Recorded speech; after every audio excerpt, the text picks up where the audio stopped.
Resolvi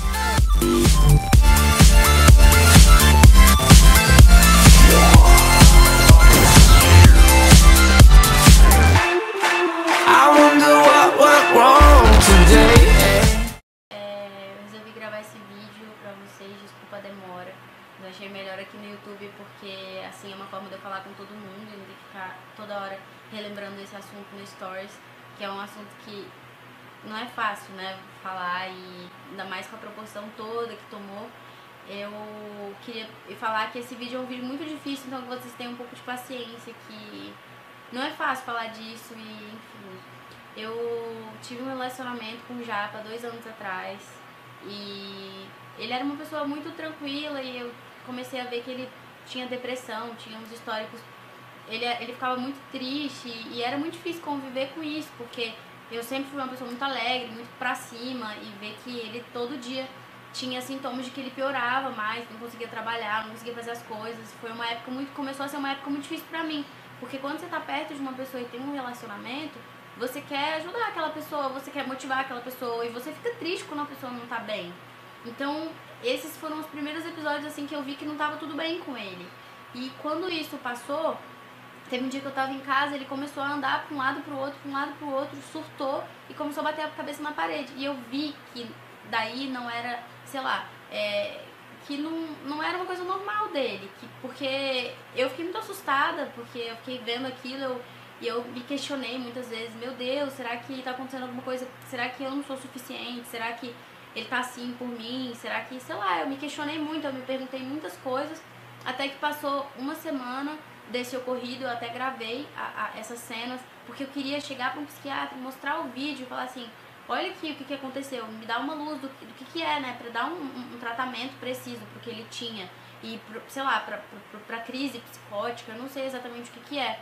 E aí, passou uma semana, ele teve esse surto, que ele tava em casa, do nada ele recebeu alguma notícia no celular dele, alguma coisa aconteceu, e ele se transformou, ele virou uma pessoa totalmente diferente, ele começou a quebrar as coisas, e eu comecei a ficar muito assustada, e inclusive eu tava no celular com a minha avó nessa hora, e a minha avó só falava, Bianca, acalma ele, né, pra poder entender o que tava acontecendo, porque não é normal uma pessoa quebrar uma casa, não é normal uma pessoa, tipo, fazer essas coisas. E aí minha avó falava pra mim, acalma ele e tudo mais. E quando eu vi que ele poderia fazer alguma coisa com a vida dele, tipo, ou se jogar, ou fazer alguma coisa, eu comecei a ficar muito assustada com tudo que tinha acontecido e segurar ele, e ele começou a me segurar pelo braço. Não, Bianca, deixa eu fazer o que eu quiser. Começou a me segurar pelo braço. E essa é a foto que saiu, que tem as marcas da mão dele no meu braço, que realmente me machucou. Homem é mais forte que mulher, e me machucou, e é pior porque me machuca muito mais psicologicamente do que fisicamente. Fisicamente eu nem senti, porque quando você tá vendo aquela cena, quando você tá vivendo aquele momento, você começa a se questionar muitas coisas e se diminuir e achar que, sei lá, e vendo o que ele falava, as coisas que ele falava nesse momento de surto, mexeram muito comigo, mexeram muito com a minha cabeça. Inclusive, desencadeou de novo a minha síndrome do pânico, porque eu comecei a imaginar que, sei lá, começou a me dar um pânico do que poderia acontecer, porque eu pensei, pô, ele poderia se jogar da janela e a culpa ia ser minha, e eu não queria levar essa culpa pra mim.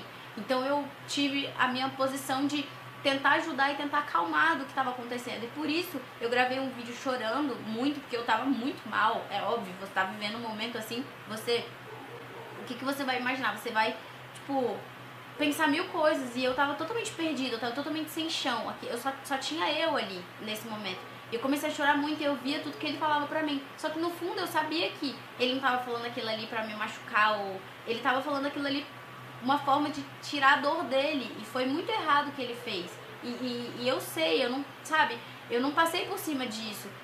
O que eu fiz? Eu cheguei pra minha família, cheguei pra família dele, expliquei tudo que tinha acontecido, inclusive foram os parentes dele lá em casa buscar ele, levar ele pra um hospital pra tomar calmante, porque ele tava totalmente fora de si e ninguém tava acreditando no que tava acontecendo, ninguém tinha a noção de que ele poderia fazer isso, e o negócio foi tão absurdo que hoje eu vejo os vídeos foi um gatilho pra mim, que durante muito tempo eu tentei não ver esses vídeos, eu tentei não ver tudo que eu tinha, porque eu sabia que eu ia sofrer, eu sabia que isso ia ser uma coisa que ia me deixar mal de novo, como me deixou, e ter sido forte nesse momento pra mim foi muito difícil, porque ver uma pessoa que você gosta numa situação tão ruim e que te faz muito mal, é muito triste, assim. E depois disso eu procurei terapia, ele procurou terapia também, porque eu acho que a humildade está em você olhar a situação, saber que você errou, saber que foi um momento que talvez você não se enxergue, mas você buscar uma melhora, uma ajuda, qualquer coisa. E foi o que eu fiz também pra mim, que eu sabia que isso no fundo tinha me tomado um trauma muito grande dentro de mim, além de tudo que eu já passei, assim, que quem me acompanha sabe. Então foram coisas que mexeram muito com a minha cabeça e me fizeram às vezes até duvidar, sabe, da minha fé, da minha esperança, porque aconteceu uma coisa muito estranha na minha cabeça. Eu comecei a não entender o que estava acontecendo, assim, de tudo. Eu não comecei a não ter força para trabalhar, não ter forças para fazer nada. E pode ter sido um gatilho mesmo, isso que aconteceu. Que talvez não tenha sido só culpa dele, ou porque ele... Lógico, ele quebrou a casa, isso é muito sério. E não aceitem isso, gente. Não aceitem um cara quebrar a casa de vocês. E procurem também tentar ajudar, levar a pessoa num terapeuta ou uma ajuda médica. Porque às vezes, quando nesse ponto, foi a única coisa que me ajudou também. Foi a única coisa que ajudou ele. E dele ter apertado a minha mão, o meu braço também e tudo, me desencadeou uma coisa muito ruim. E eu vim me tratando durante esse tempo, que foi o episódio dele quebrando a casa e da TV quebrada também, que muita gente me questionou. Eu até cheguei a postar no Stories um dia, mas eu não queria que isso se tornasse público, porque era uma coisa que eu já vinha tratando, era uma coisa que também ele também vinha tratando, porque eu sei que tanto fez mal pra mim quanto fez mal pra ele tudo isso. E é muito difícil hoje estar me posicionando de uma coisa que é tão foda pra mim, é tão difícil falar disso, de verdade, porque é a minha vida, né? A minha vida é um vídeo muito forte que eu vejo e me desencadeia muita coisa. E eu sei que muita gente também que um dia passou por um relacionamento agressivo, ou realmente os caras eram... Graças a Deus não foi o meu caso, mas tem muita gente que tá me assistindo e que eu tenho certeza que apanha ou que sofre algum tipo de agressão, principalmente psicológica, porque a pior agressão do mundo é você ser agredida psicologicamente, verbalmente, e isso fica na sua alma por muito tempo. E eu entendo a dor de todo mundo e não aceitem isso, não aceitem passar por qualquer tipo de violência. Não, as pessoas... a pessoa que faz isso não vai mudar, não tem justificativa. Se um cara fez isso com você, saia desse relacionamento e não fique achando que a pessoa amanhã vai ter uma chance de mudar. Eu acho que as pessoas mudam e evoluem na vida, mas num relacionamento assim, só vai te levar a um lugar muito fundo, muito profundo. E graças a Deus, o meu caso foi realmente, ele teve um problema psicológico que me desencadeou o meu problema psicológico também. Eu comecei a ficar em depressão quando eu desativei minhas redes sociais. Eu não tinha esperança nenhuma de que nada ia dar certo pra mim. Eu não tinha mais... Parece que não tinha mais luz na minha vida. E inclusive, um dia, quando eu tava na minha casa, eu liguei pra Sara, que era a única pessoa que eu falava ainda. E eu falei, eu não consigo mais, eu não tenho mais vontade de viver, porque não por isso, mas pelo que tudo isso, até ver uma pessoa que eu gostava passando por tanta coisa psicológica, porque você pode até ter a doença física, sei lá, mas quando você tem uma coisa psicológica é muito mais doloroso, eu acho. E quando eu liguei pra ela, eu falei assim, amiga, eu não aguento mais, eu não consigo mais, eu não quero mais, eu desacreditei da vida. E por isso eu desativei as minhas redes sociais na época, porque eu sofria muito em ver uma pessoa que eu gosto sofrendo. Eu também sofria muito pelo que eu passei, eu me sentia uma fracassada, porque eu não conseguia sair do quarto e eu fiquei muito tempo na minha casa. E a Sara é até prova disso, que eu até tentava ficar bem e parece que sempre vinha uma coisa e me deixava muito mal. Às vezes um comentário ruim que faziam de mim me deixava, tipo, desacreditando que eu era uma pessoa capaz e tudo mais. Então eu imagino que quem sofre com esse tipo de violência e esse tipo de coisa, assim, que eu fiquei sabendo muitas histórias decorrente da minha história, que foi muito deturpada também. Falaram que eu fui estuprada, eu jamais aconteceu nada sexual, nada, nunca teve isso.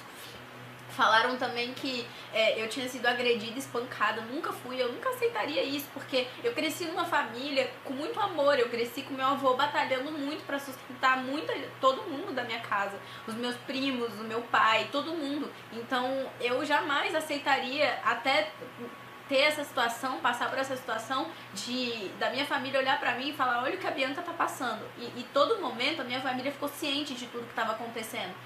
Inclusive do começo da minha depressão, né, que eu tive e que eu fiz terapia pra melhorar, e a terapia é uma coisa constante, eu até acho que todo mundo tem que fazer. E é muito difícil, assim, lidar com tudo que as pessoas falam, que é muito forte, é muito pesado, e às vezes magoa a gente, porque a gente tem alma, a gente tem coração. E quando eu li que eu fui estuprada, essas coisas me desencadearam uma coisa muito ruim, porque isso tomou uma proporção muito grande, mas eu fico muito feliz porque eu fui muito amada, eu fui muito abraçada, e isso me confortou muito em tudo que eu tava sentindo. Eu não me senti sozinha, mas não só nesse aspecto, eu não me senti sozinha como um ser humano, que as pessoas, a gente às vezes se sente muito abandonada, acha que não tem mais ninguém, e foi o que aconteceu comigo, que eu me afastei de todo mundo por coisas que aconteciam na minha cabeça, decorrente de tudo também, da minha vida, do que tinha acontecido, e eu não tinha mais ninguém pra contar, e eu me isolei, e se isolar é a pior forma. Se você tá passando por qualquer tipo de problema, nem só violência, nem só um relacionamento, procure alguém pra te ajudar também. Isso é importante estar falando aqui, porque de uma coisa desencadeiam várias outras, e é um gatilho pra muitas outras coisas. E eu fico muito feliz que as mulheres hoje estão se unindo pra confortar as outras, pra ajudar as outras. E eu não acho que o que ele fez foi certo, em nenhum momento eu apoiei o que ele fez, ou bati palma pra isso, ou fui conivente com isso. Eu tomei as medidas que eu tinha que ter tomado, conversei com a minha família, conversei com a dele, porque a gente tem a família próxima, e eu jamais também aceitaria fazer isso com a minha irmã ou com as minhas duas irmãs. E eu cresci numa casa que a minha avó é o pilar de tudo. A minha avó, ela é tudo que a gente tem, tanto para as mulheres quanto para os homens. Então, aceitar algum tipo de violência ou alguma coisa assim, que eu sei que tem muita gente que passa, eu jamais aceitaria. Eu não seria conivente com isso, jamais. Nem a minha família deixaria eu passar também por, sei lá, qualquer coisa que as pessoas aumentaram tanto que foi. Não é certo o que ele fez, não foi certo. Ele foi humilde pra pelo menos buscar uma ajuda e saber que ele não estava bem de cabeça, que ele estava fazendo mal pra uma pessoa que estava com ele. E ele tem total consciência disso. Eu sou uma pessoa que eu gosto de ser justa. Eu não gosto também de chegar aqui e pagar de vítima, de falar que, ai meu Deus, aconteceu tudo isso. Não, eu queria que vocês soubessem da história inteira, pra você aí julgar o que você acha certo ou o que você não acha. Tipo, eu não acho certo, beleza. É o seu direito, eu também não acho certo. Então, mas pela verdade, sabe? Porque é muito fácil você apontar o dedo pra outras pessoas, como eu fui apontado o dedo pra mim a vida inteira, de que eu, sei lá, era uma pessoa vulgar e uma pessoa... Mas é o meu jeito, e as pessoas nunca souberam aceitar isso também. Então é você se colocar também no lugar da outra pessoa, como vocês se colocaram no meu, e entenderem a dor. Isso é muito legal, isso é muito bom, saber que tem muita gente que apoia, sabe, a dor de outras pessoas. Isso isso é impagável, porque o conforto que vocês me deram com tudo que eu tô passando, além disso, ainda tá acontecendo uma coisa na minha família, que é com uma pessoa que eu amo muito, e isso me desestabilizou completamente. Então ter muita gente que me apoiou e me deu amor era tudo que eu precisava, e às vezes é tudo que as pessoas precisam, um pouco de amor, um pouco de compaixão, sabe, da gente se colocar no lugar do outro e dar um pouco de carinho, ao invés de apontar o dedo e falar, você tá feia, você tá gorda, você tá isso, porque as pessoas, elas são muito assim. E o que eu vivi foi realmente isso. Foram surtos que me fizeram muito mal pra ele também, pra minha família, pra dele, pra todo mundo. Lógico que todo mundo vendo a dor de uma pessoa, ninguém vai falar, ai que lindo. Não, as pessoas vão tentar ajudar você de alguma forma. Foi isso que tentaram fazer comigo e com ele, né, decorrente de tudo. Eu jamais aceitaria isso, gente. Eu jamais seria conivente. E não seja conivente com isso. Você tá passando por um problema, fale com as pessoas próximas, busque ajuda, denuncie também. Porque tem muito cara que merece pagar pelo que faz. Porque não é certo. Então eu queria que vocês soubessem da história inteira, totalmente, e evitar qualquer tipo sei lá, de gatilho de novo, pra que isso volte, entendeu? Pra que isso volte na minha cabeça, volte na cabeça de outras pessoas que passaram por isso. E que a gente só se una mais pra acabar com isso, pra acabar com a violência que hoje tá muito, no Brasil tá muito recorrente. A gente vê vários casos de pessoas que são agredidas e que passam por isso, e é muito doloroso ver isso. Isso é um saco, né? Ver que uma mulher passa por isso, e não é fácil, gente. Não é fácil. Eu vi muitas histórias, até pra mim não foi fácil passar por um problema de uma pessoa psicológica. Eu imagino uma pessoa que passa isso todos os dias. Isso é muito difícil. Então, não continue, não seja conivente com isso. Não tenha medo também. Se junte com pessoas que vão te dar amor e que vão te ajudar também a sair dessa. E eu tô muito emotiva também, porque tudo que tá acontecendo, e eu nem queria estar chorando nesse vídeo, mas eu acho importante passar a minha verdade pra vocês, e eu espero que conforte muita gente que se preocupou comigo. E eu tô muito bem, eu tô perto da minha família agora, que é um momento muito importante pra minha família, porque é um problema de dentro da minha família que eu ainda não vou falar o que é, e que todo mundo tá se unindo. Então isso tá sendo importante pra mim também, e eu queria muito agradecer tudo que vocês estão fazendo por mim e pelo carinho que vocês tiveram, e eu espero que isso esclareça tudo. Obrigada.